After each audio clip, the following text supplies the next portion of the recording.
ADAA's question and answer webinar with the author of The Way I See It, A Psychologist's Guide to a Happier Life.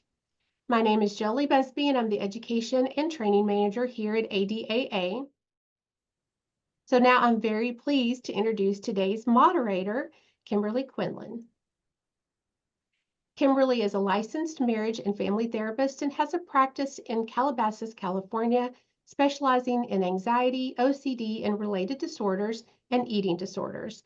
She is also the founder of cbtschool.com, an online psychoeducation platform that provides online courses for those with obsessive compulsive disorder and body-focused repetitive behaviors. Kimberly is the author of the Self-Compassion Workbook for OCD and the host of Your Anxiety Toolkit podcast, a podcast aimed at providing mindfulness-based tools for anxiety, OCD, depression, and BFRBs. Well, welcome, Kimberly. I'm going to turn this over to you now. I'm so honored to have Dr. Ashley Smith here with us today, who is incredible. You're going to love her today.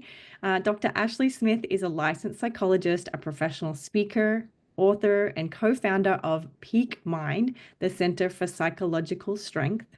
Since earning her PhD in 2007, she has become a sought-after specialist in the treatment of anxiety disorders and an outspoken advocate dedicated to changing the way we approach mental health and well-being.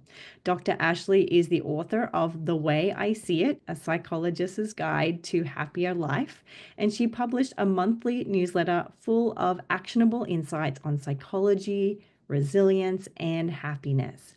She's also open about living and learning to thrive with a rare visual impairment. The combination of her professional expertise and personal experience puts her in a unique position to educate and inspire. She is passionate about using psychology and applied neuroscience to help others live bold, happy lives while performing at their peak. So welcome, Ashley Smith. Thank you, Kimberly. I'm so excited that you're here with me today. And Jolie, thank you to you and ADAA for bringing us all together to get to talk about some of my favorite topics. So happiness and anxiety and resilience and really how to live a good life. Yeah. So tell us a little about what prompted you to write this book, this particular book with this particular topic. Yeah, if I'm being honest, it was not a real well thought out kind of thing. So I've been publishing a newsletter for several years, and I originally did that through my work at Peak Mind, and it started out as a weekly newsletter, and then I moved it to a monthly newsletter. And then over the years, my passion for helping people understand how their minds work and bridging, I think, from what we do in the therapy room one-on-one and into more of the mainstream, that really grew. And so I decided, you know what? I want to do more speaking and I want to do more writing and I want to write a book. And then I had all of this content because I'd been publishing these weekly or monthly posts for a couple of years. So I pulled my favorite ones out, and that's what became the bulk of this book. And then I wrote a few new pieces to fill in the gaps and tie it all together. And I'm really excited to have it out there. I think I like to think of it, and if those of you who have read it, you can let me know if I'm way off the mark here, but I like to think of it as if your therapist was your best friend, here's the real life practical advice she would give with some entertaining stories along the way. Amazing. If you guys in the comments want to comment whether you've read the book, again, it's open for you to put your questions there or any feedback that you have for Ashley on the book. While we're waiting for your comments and your feedback, I'm curious, what would you say the main line of the message is for the people who are taking on this book? What would be the main message you wanted them when you sat down to start writing? Yeah, I think the real takeaway is, well, I like to use the phrase, your mind can be your greatest asset or your biggest liability, and you get to choose. And this book is really my best way of saying, here's the owner's manual for your mind and a roadmap to a happier life. So if you want to know the ways that your mind can hold you back, whether you have anxiety or depression, or you don't identify as someone who has a diagnosable mental health condition. We're all humans and we all have minds, and they are super glitchy and they Mm, work in certain ways that really aren't designed for us to be happy or to thrive. So that's, I think, the main through line for the book. It's organized into some sections. When I think about happiness, right? This is a topic that is very near and dear to my heart, that I have studied from an academic perspective since grad school in the early 2000s, and then certainly from a personal perspective as I dealt with increasing vision loss and the changes that that had on my life. So happiness is a topic that I'm very, very passionate about, but it's not what we think it is. And the path to happiness isn't what most people tend to think of. And so this book is organized into chapter or into sections that hit on some of the really important themes, like how our minds work. So the content of thinking, and think of it as like negative thoughts and the ways that our thinking can impact us.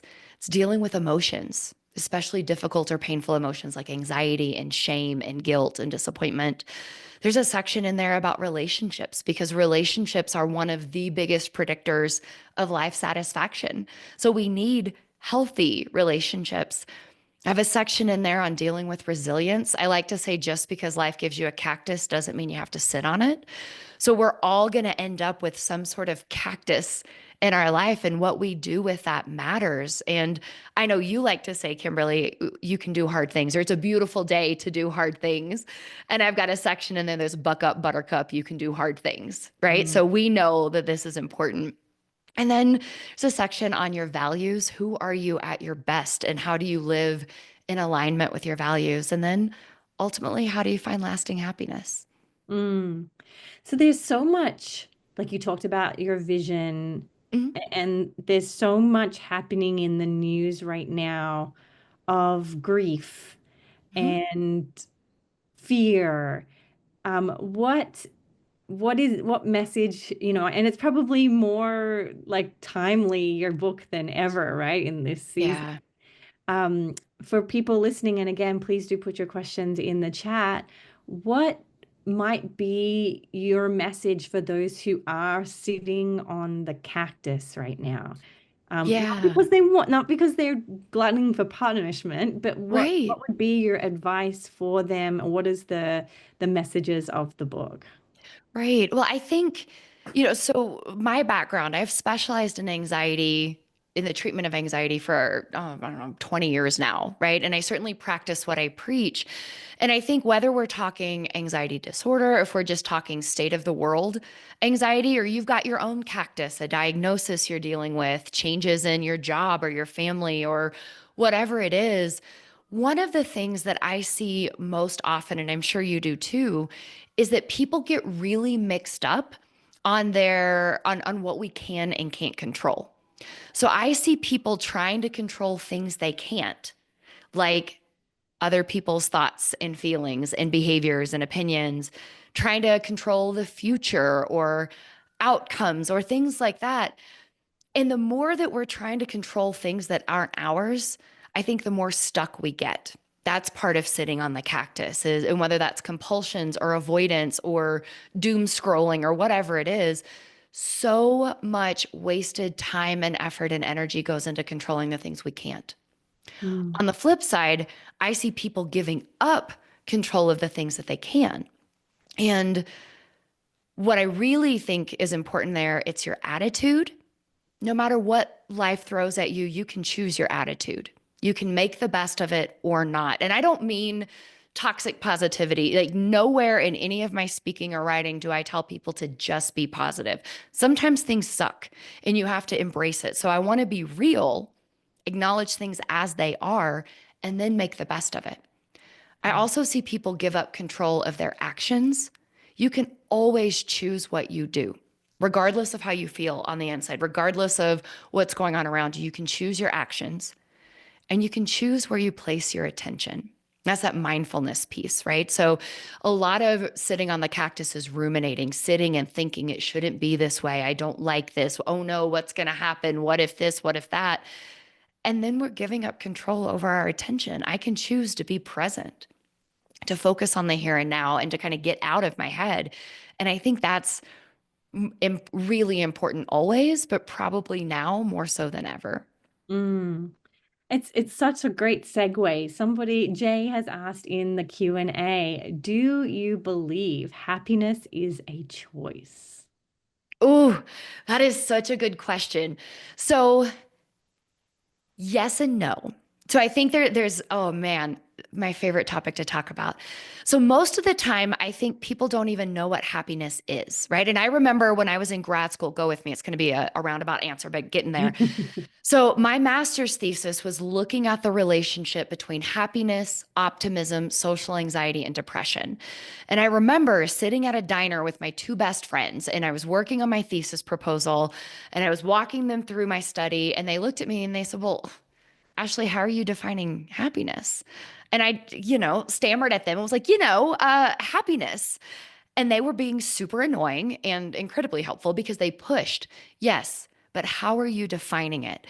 And I didn't have the words, right? Happiness is one of these things we all think we know, but we really don't. And the thing is, if you're going to study something, you have to be able to define what it is.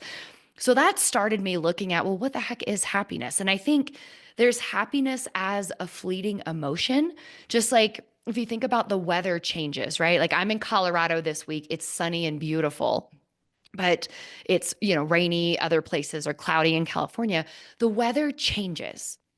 Our emotional state changes, right? So it could be happy or sad or mad or anxious or whatever. It's going to come and go. And when people focus on happiness in that regard, I think it sets us up for a lot of issues because we're saying, like, well, it's like saying, I want it to be sunny all the time. Sunshine all the time makes for a desert, right? So we need the rain, we need the clouds. What I think of happiness, like it's not this fleeting emotional state that we actually conflate or mix up with pleasure or relief or the absence of pain.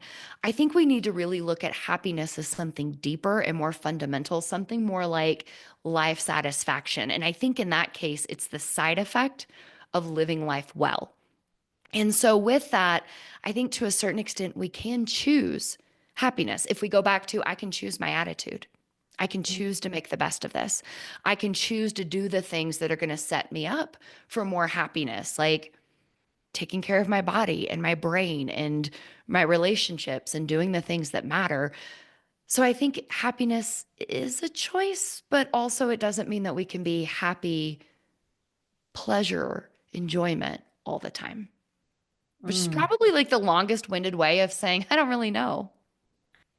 But I think that's what's so interesting about this topic is it is so independent. Mhm. Everybody will have a different, would you say everybody has a different definition of what happiness is? I think so. And I think, again, a lot of people haven't really taken the time to think about, but what is happiness? Because, again, we tend to think of it as, oh, it's getting what I want or it's getting something I like. But think about it this way, that first bite of ice cream, it's so good, right?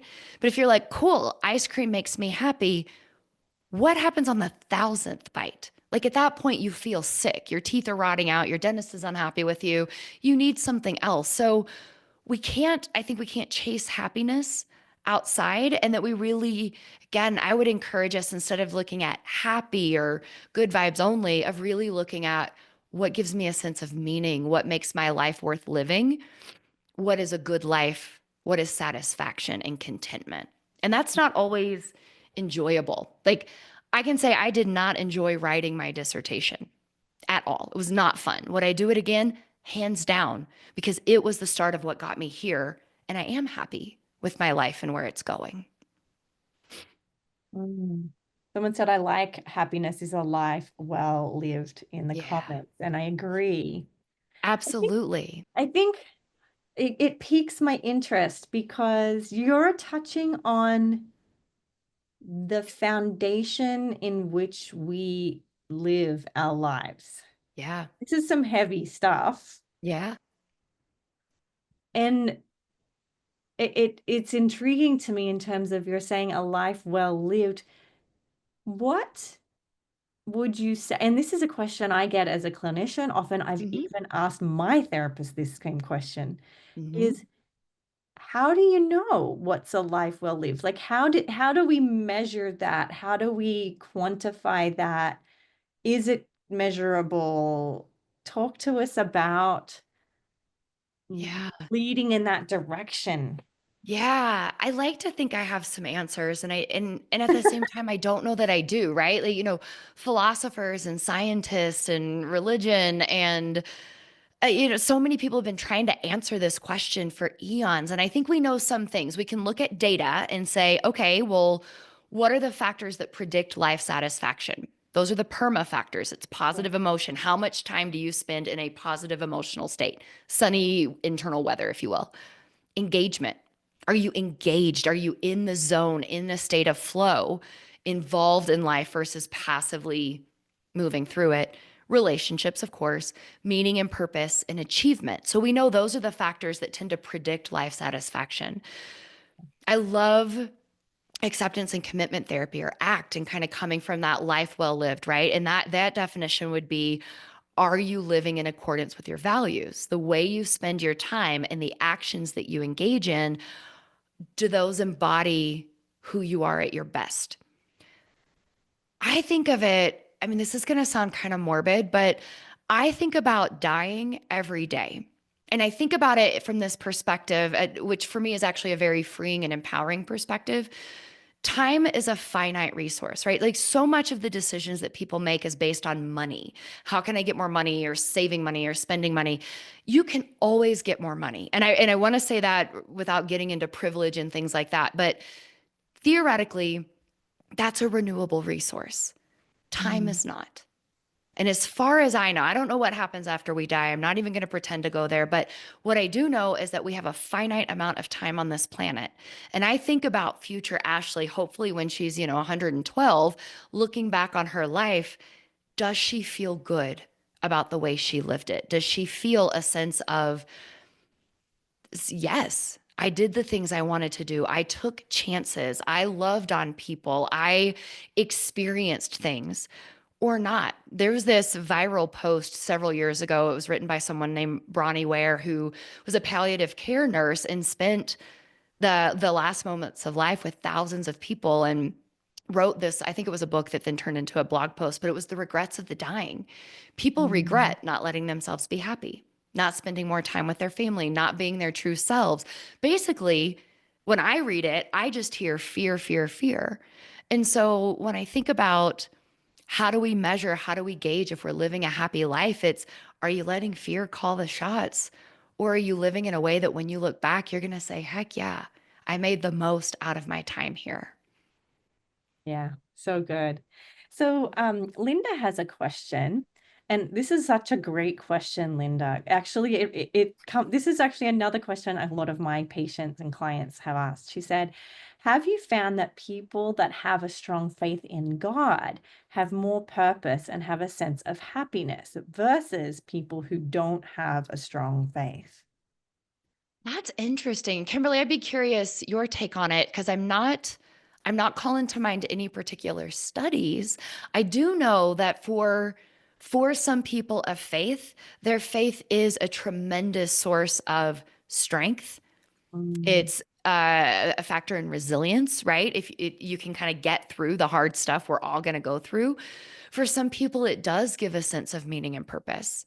I also know people that I've worked with where their faith has actually been used more as a weapon against them, and has been the source of, I would say, a lot of unhappiness and a lot of ill being, a lot of anxiety, depression, shame, guilt.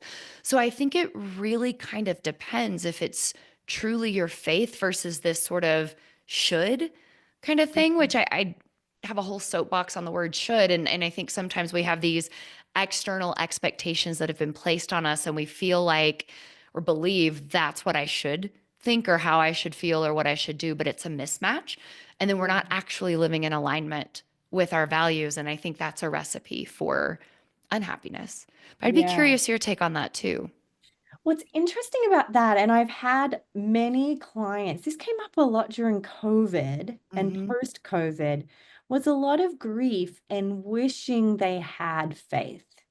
Mm, And I think that that goes back to that original question that was asked by Jay, I believe, is I think when things are really hard, we want something that will take our pain away, mm, right? Like yeah, that, I long to feel that deep sense of love that you might feel when you go to church, or that yeah, trust that you feel when you go to temple or whatever it may be, depending on your religion. But I think it's interesting because you said, as you've given a great example, it mightn't be only beautiful things. It could be a source of suffering. And I think that's again how it's used, that choice perspective of how it's being applied in your mind. yeah, I think is really, really interesting. So I don't know the answer, but I have had a lot of people ask me that question, and I've actually during difficult times have asked it myself. Um, absolutely. Allison Ashley says each person measures it different. We all have to look at what makes us each happy, and we are all each engaging in those activities, thoughts, actions, etc., that quote unquote make us happy. I agree. Kelly Quinn Absolutely. asks, how do you have a positive attitude when you have a treatment-resistant major depressive disorder? Psychopharmacology and talk therapy, DBT, ACT, and CBT aren't working. Yeah. I'm going to share a story. It's one of my all time favorite stories. It's in the book. I speak about it a lot, and it is just incredibly powerful. And it's the story of a woman named Gerda Weissman Klein. And my co-founder at Peak Mind, Dr. April, she used to host a podcast, and this is where I heard it. Was April was interviewing Gerda, and Gerda's a Holocaust survivor. And Mm. I'm listening to this interview, and Gerda says, no one talks about the good parts of the Holocaust. And I mean, I felt like a gut punch. Are you kidding? There were good parts of the Holocaust. And she did not go on to say it wasn't that bad. She's Mhm. saying no, in the midst of this unimaginable atrocity, there were bright spots. She shares the story of how her best friend, starving, found a wild raspberry and saved it all day and snuck it back in to give to Gerda. She talked about the compassion among the other survivors. And it was just such a powerful story. I have chill bumps right now. I get them every time I tell it. What I took from that is that no matter how bad or painful or difficult my circumstances are, there are bright spots and I can choose to look for them.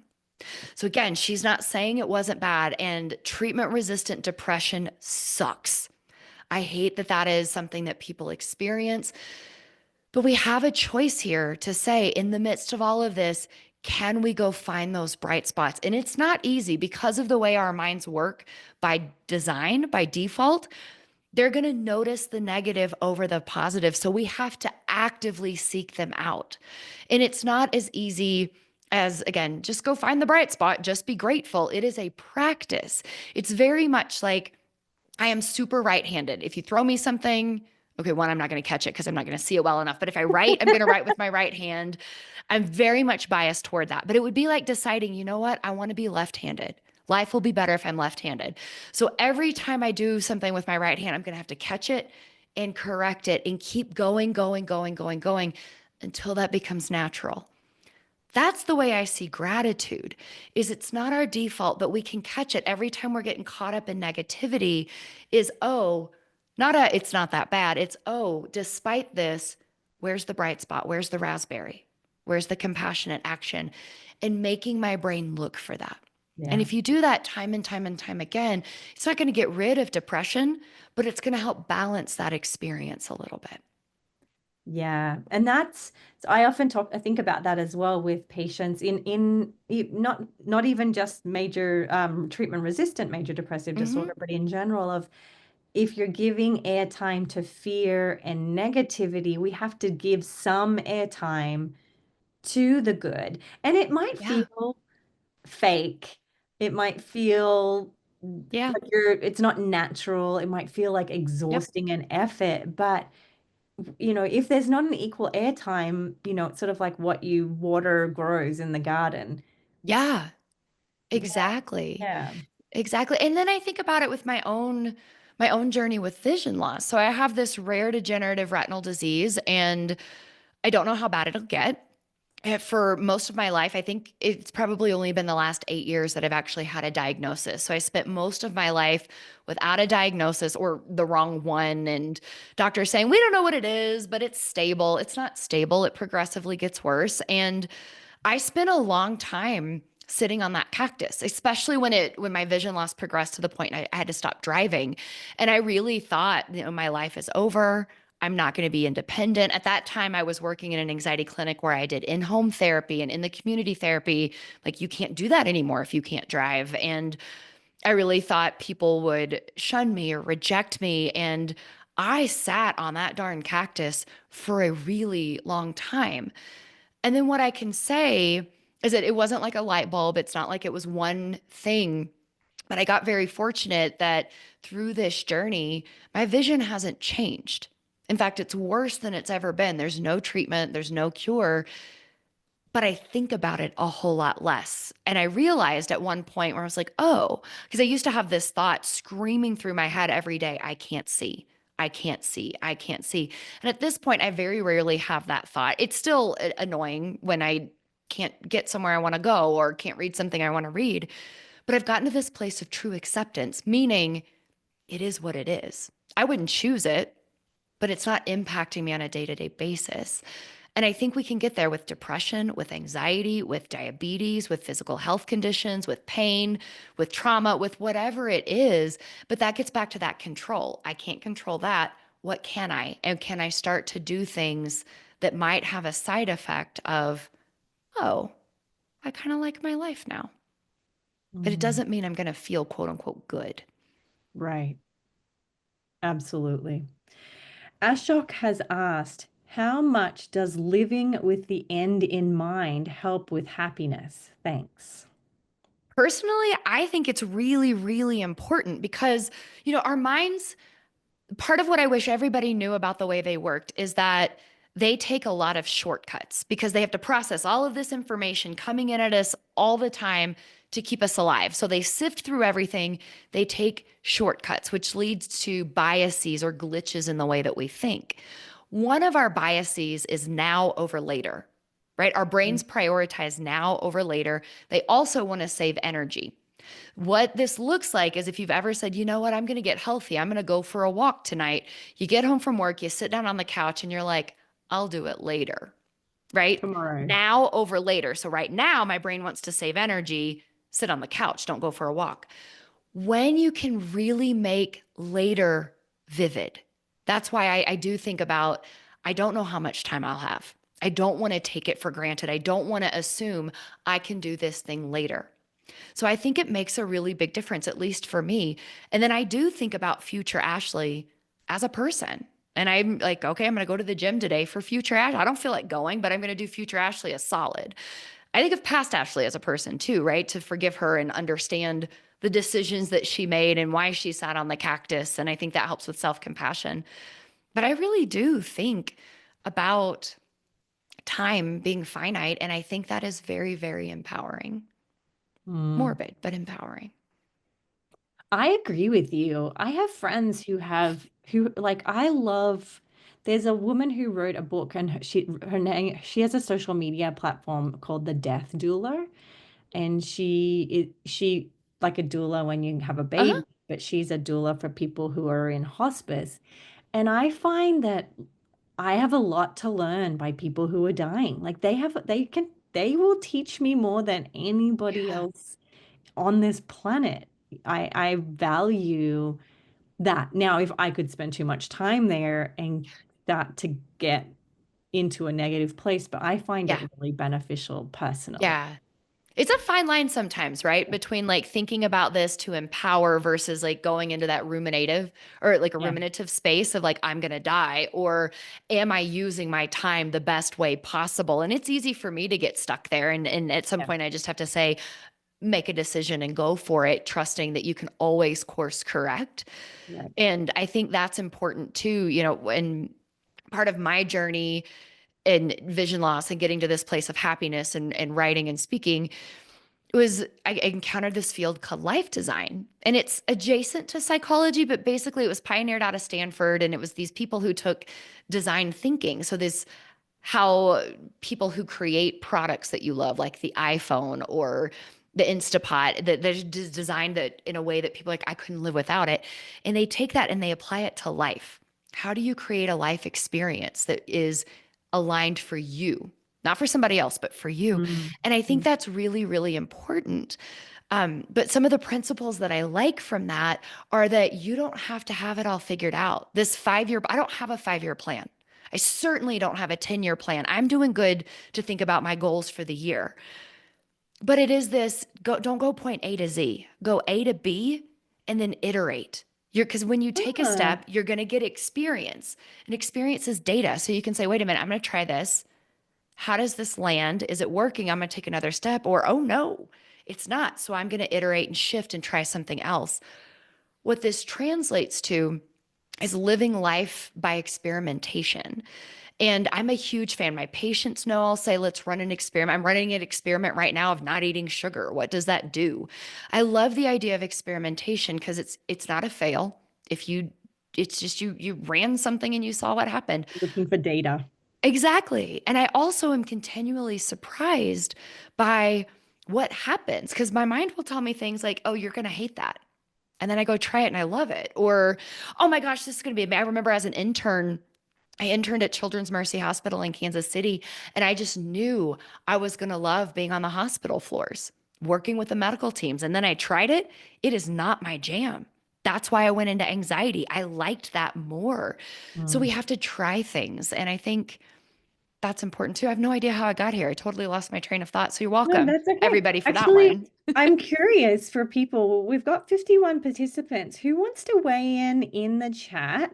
Does learning or spending, to go back to the question by Ashok, does living with the end in mind help with happiness? I'd be curious to do a little poll. Does it help to think about the end or not? Because I'm very curious to see what people in the chat have to say. By all means, do put your thoughts in there because I think there's something to that. Let's go back to the Q&A. Anonymous has asked, do you assist clients that have major depression and they are having trouble remembering what activities they enjoy? Or how do you assist them? Excuse me. They're having they are having functioning day to day. Yeah. Well, anhedonia or a loss of pleasure and enjoyment is a defining feature of depression for so many people, right? So it's a very common thing to experience with depression is just saying like things aren't as enjoyable. Nothing sounds good, right? It's like being hungry, but nothing sounds good. So it's this, I know I should do something enjoyable, but nothing sounds fun anymore. Or so one, I use the term theoretically enjoyable when I work with people and I say, okay, we're going to do something theoretically enjoyable. I ask them to try it because again, your mind will give you all kinds of twisted predictions. That's not a fact. You got to try it and see what your actual experience says, not what your mind tells you is going to happen. So I'll say, we're going to try this. We're going to do it 20 minutes and then we're going to track and see over time. Because a lot of times, again, what we expect does not come to fruition. And then this is where experimentation comes in. I don't want to hear you're not going to like it. We're going to go try it. And we're probably going to try it multiple times and then see, was there a little bit more enjoyment there? Now, it is very difficult to even come up with a list of things to try. So I have a list. Kimberly, I'm sure you do. They're all over the place. If you Google behavioral activation, that's the term for the intervention of doing theoretically enjoyable things and things that feel productive. Because even if you don't enjoy doing the dishes, it feels good to have done them, right? So we need those things as well. And then there is figuring out how do you get yourself to do it. And I think a lot of my job as a clinician is helping people understand, don't do what your mind tells you to do. You get to be in charge, not it, because it will say, stay safe in your comfort zone. Don't spend energy. Yeah. And that just gets amplified if you're anxious or depressed. Yeah. And for me, it's been a lot of what I found helpful with clients, but for me personally too, is to do it with a degree of curiosity. If you go Yes. and going, it's going to suck. you probably will suck a little more. But if you're going in with the curiosity of like, what does it feel like for the suds to be against my hand as I wash the dishes? Or what does the suds smell like? Or what does, taking note of the warmth of the water. Like, I think that that takes away that heavy judgment that we put on things, which Yes. make it feel not so fun. Yeah, I think that is such a great point. And I use, my monthly newsletter, I always sign with courage, curiosity, and compassion, because I Mm, think those are the three yeah, strengths that are really defining for me and that I encourage other people. But if we can go with curiosity, it yeah. does sort of counteract anxiety and negativity or depression. So that is such a wonderful thing. I wonder instead of, oh, I Yeah. know. Yeah, Yeah, sure. To answer the questions about thinking about the end, some said no, some said it would be, I think it would help very much, but for myself, not so simple to implement. Absolutely. absolutely. All right, let's take a look. We're getting to the questions. Somebody has asked a question in the chat. Is EMDR helpful with anxiety? So I have to give the caveat that I am not trained in EMDR. So I Mhm, don't know how it works or why it works. I can say that it does have evidence for certain conditions, particularly on the trauma side.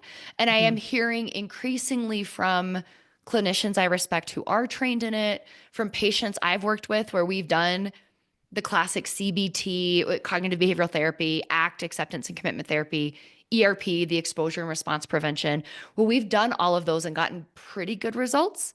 And then mhm. they're pursuing EMDR and getting something different from it. So it can. And I don't think we have anything that's 100% in mental health at this point. Great. Amazing. All right, let's take another look. Going to the chat too. Go ahead and put your questions in the Q&A. I might go over to some of the pre-given questions. Sure.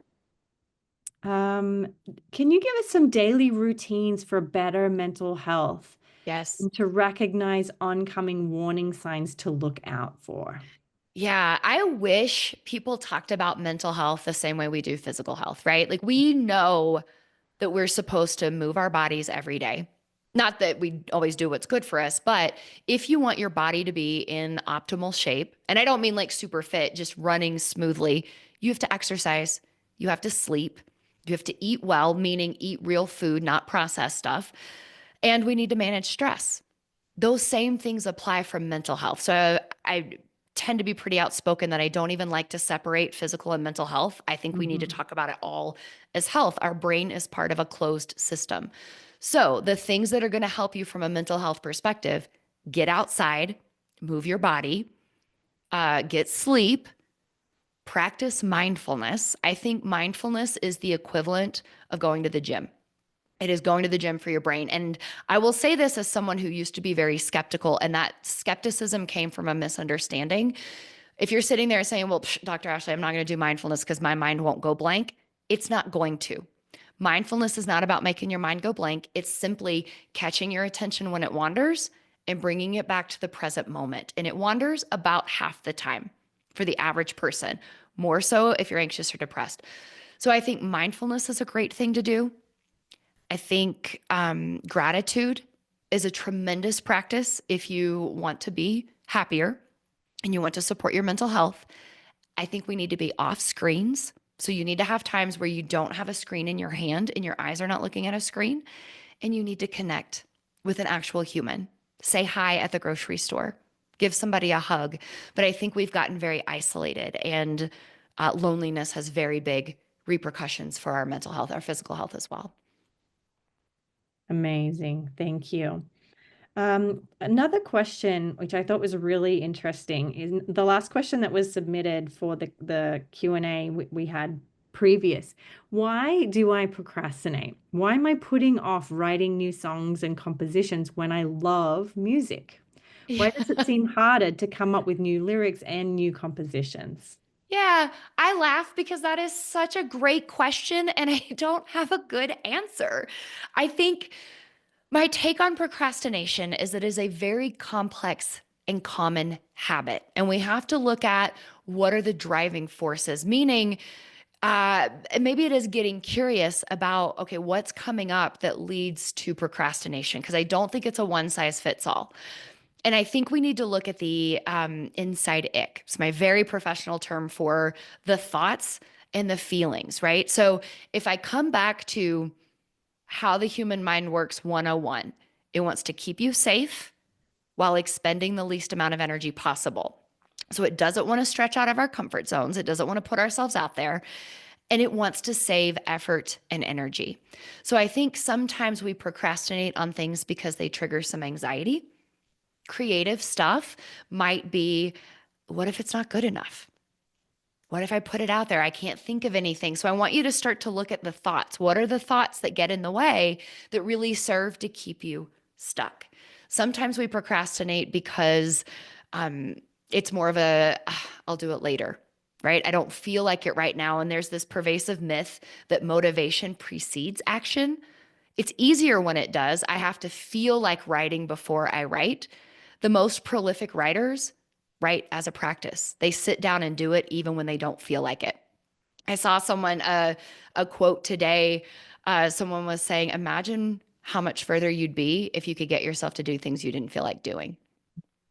So I think that's a lot of it is that, so then catch the thoughts that are coming up. Is it perfectionism?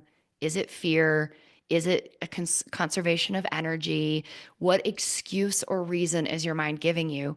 And can you start to defy it? Beautiful. Beautiful. Another question. When do you know that you're making progress?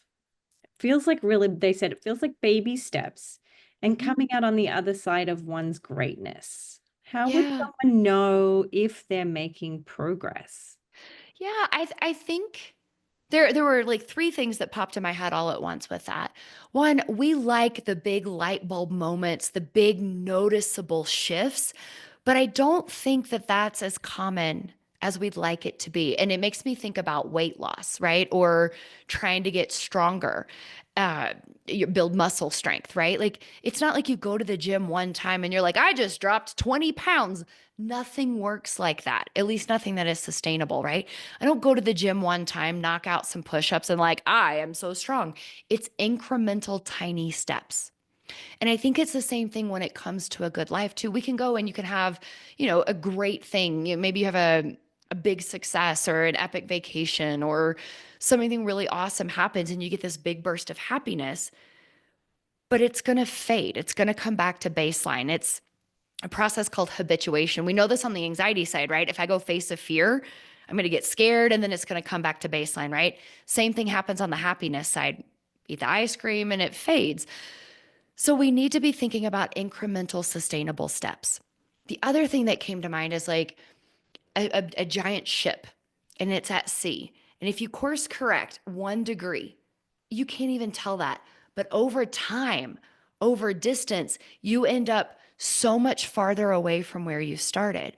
So I think sometimes when it comes to our progress, it's more of a looking back at where I was and where I am now. But we have to have a long horizon to do that because it's not going to be a 1 day thing.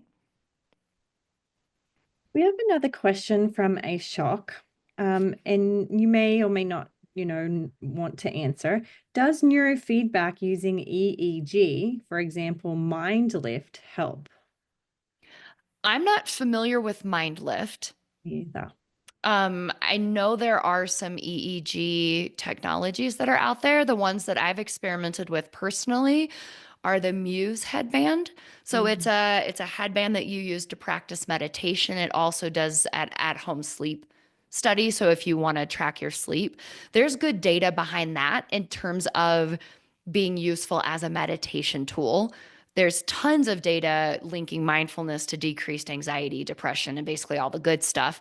So in that way, yes, but I can't speak to MindLift at all. Thank you. Thank you for it. Okay. Let's see. How are we going in the chat? We've just got a few more minutes. So I'm going to go back to the pre-given questions. Can the effects of decades of anxiety be undone by following a good practice now? I like to think so. Right. And I mean, if I didn't believe that people could change, I wouldn't do what I do, right? But I do think habits are very, very powerful. And habits can be things like, nail biting or wearing your watch on your left wrist instead of your right, but habits can also be nervous system ones, right? And so I don't think it's ever too late to change.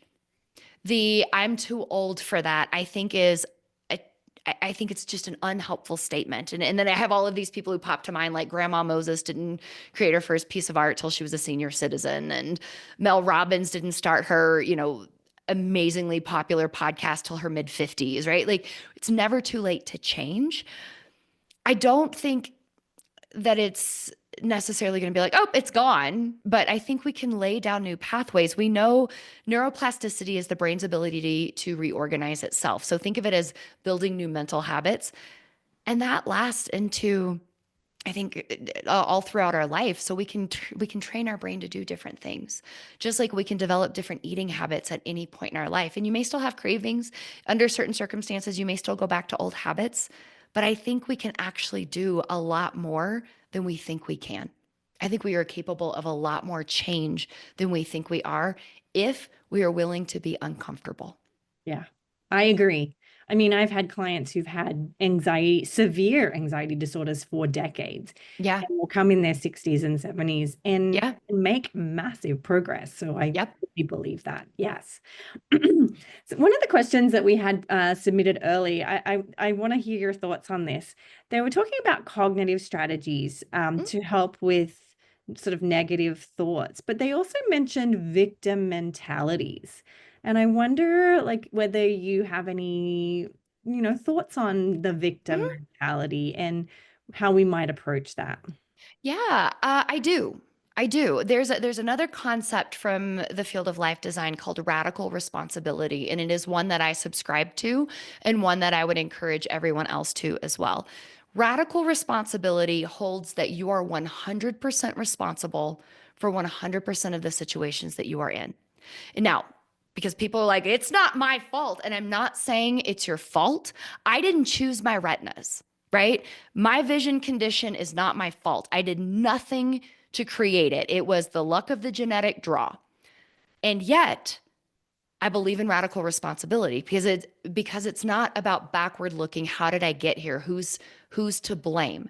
It's saying regardless of how or why I am here, my next action is on me. So if we go back to Gerda, she didn't choose to be in the concentration camp. She chose to focus on the bright spots, right? So I think the victim mentality tends to be a line of thinking where it's not my fault. I'm powerless. I can't do anything. And I think it robs you of power. So it may not be your fault. Perhaps someone mistreated you, something happened to you, and yet it is your responsibility to choose your next step. This happened. Life gave me a cactus. I get to choose whether to sit on it or not. So I feel very strongly on that one. I like that. When you said radical responsibility, and I talk about this a lot, but it's funny as the listener, even though I talk about it, when you said that to me, something happened in my nervous system where I was like, no, Yep. no, no, no, no, no. Yeah. I cannot be held responsible for everything. But I think that you're right. And I think you go back to, like, it takes a lot of energy to show up in Yeah. that place of radical responsibility. I call it compassionate responsibility, Oh, I like like that. doing it Hmm. gently. But radical compassionate responsibility is kind of like the beauty of both, right? So thank you for Yeah. sharing that, because I do think it's so easy to slip into that victim mentality. Yeah.